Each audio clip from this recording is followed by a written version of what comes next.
announcing today this first wave of NIH investments in support of the project called BRAIN, which of course is an acronym. We are the government. BRAIN stands for Brain Research through Advancing Innovative Neurotechnologies.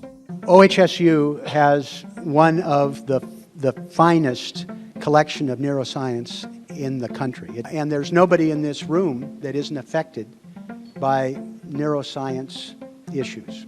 Alzheimer's is a tidal wave that's coming, multiple sclerosis, Parkinson's. Imagine if no family had to feel helpless watching a loved one disappear behind the mask of Parkinson's or struggle in the grip of epilepsy.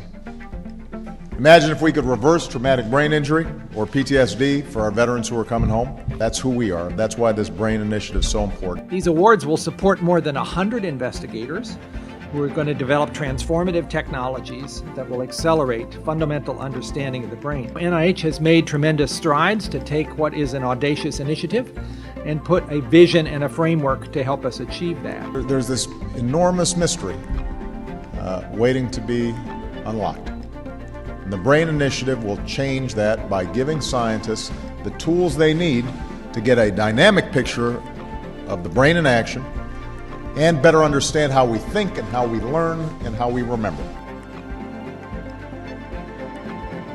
My research projects aim to answer basic fundamental questions about the brain.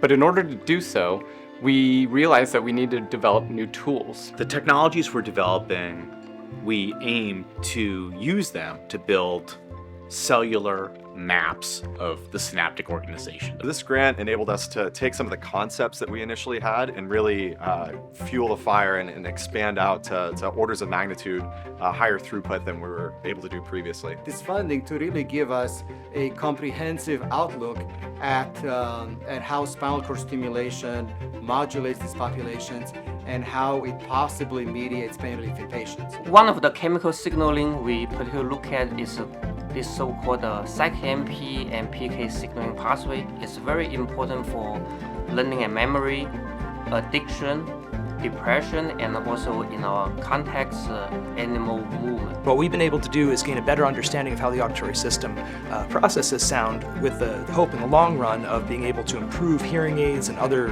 auditory processing systems for people with hearing loss. I think down the road, understanding how information going and out of the brain will allow us to understand in disease condition what are the changes. As we sometimes say, our brain defines us, our memories make who we are.